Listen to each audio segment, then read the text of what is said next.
નમસ્કાર મિત્રો, સ્વાગત છે તમારું મારી યુટ્યુબ ચેનલ ઓફિશિયલ માહિતીમાં। અંબાલાલ પટેલે વરસાદને લઈને આગાહી કરી છે।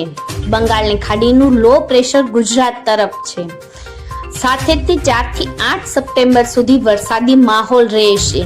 તો કયા વિસ્તારમાં કેટલો ખતરો છે, આના વિશેની સંપૂર્ણ માહિતી મેળવવા માટે આ વિડીયોને અંત સુધી જરૂર નિહાળજો।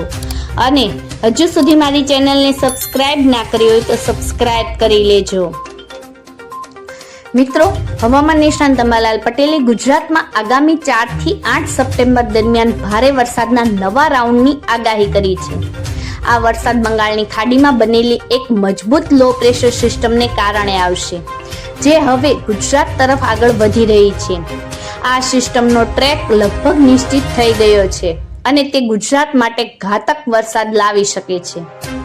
સિસ્ટમના ટ્રેક અને વરસાદની આગાહીની વાત કરીએ તો અંબાલાલ પટેલના જણાવ્યા મુજબ આ લો પ્રેશર સિસ્ટમ હાલમાં વિશાખાપટ્ટનમથી લગભગ 350 કિલોમીટર દૂર છે।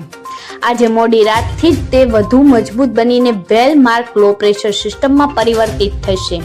ત્યારબાદ તે ઉત્તર પશ્ચિમ દિશામાં આંધ્રપ્રદેશ અને ઓડિશા તરફ આગળ વધશે। આ સિસ્ટમનો ટ્રેક ઓગસ્ટ મહિનામાં આવેલા વરસાદ જેવો જ છે, જે મહારાષ્ટ્ર થઈને ગુજરાતમાં પ્રવેશ કરશે। આ આગામી વરસાદનું સૌથી વધુ અસર સૌરાષ્ટ્ર, દક્ષિણ ગુજરાત અને મધ્ય ગુજરાતના વિસ્તારો પર થશે, જ્યાં અતિ ભારે વરસાદની શક્યતા છે, જ્યારે કચ્છ અને ઉત્તર ગુજરાત જેવા અન્ય વિસ્તારોમાં મધ્યમથી ભારે વરસાદની અપેક્ષા છે। આ સિસ્ટમ વધુ મજબૂત થઈ રહી હોવાથી ખેડૂતો અને નાગરિકોને આગામી 4 દિવસ માટે જરૂરી તૈયારીઓ રાખવાની સલાહ આપવામાં આવી છે।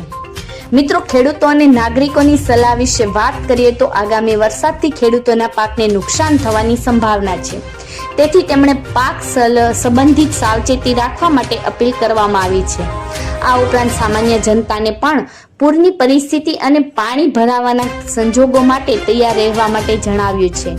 હવામાન વિભાગ આ સિસ્ટમ પર સતત નજર રાખી રહ્યું છે અને સમયસર અપડેટ પૂરા પાડશે।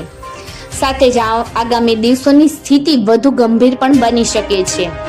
આ સિસ્ટમ છેલ્લે ઓગસ્ટમાં થયેલા વરસાદની જેવી જ પેટર્ન પર કામ કરી રહ્યું છે। જો તેની ગતિ યથાવત રહી તો 5 અને 6 સપ્ટેમ્બર સૌથી ભારે વરસાદ સાથેના દિવસો બની શકે છે। હવામાન વિભાગ અને સ્થાનિક તંત્રો દ્વારા સતત મોનિટરિંગ કરવામાં આવી રહ્યું છે। મિત્રો, આવી જ વધુ માહિતી મેળવતી રહેવા માટે મારી ચેનલ સાથે જોડાયેલા રહેજો।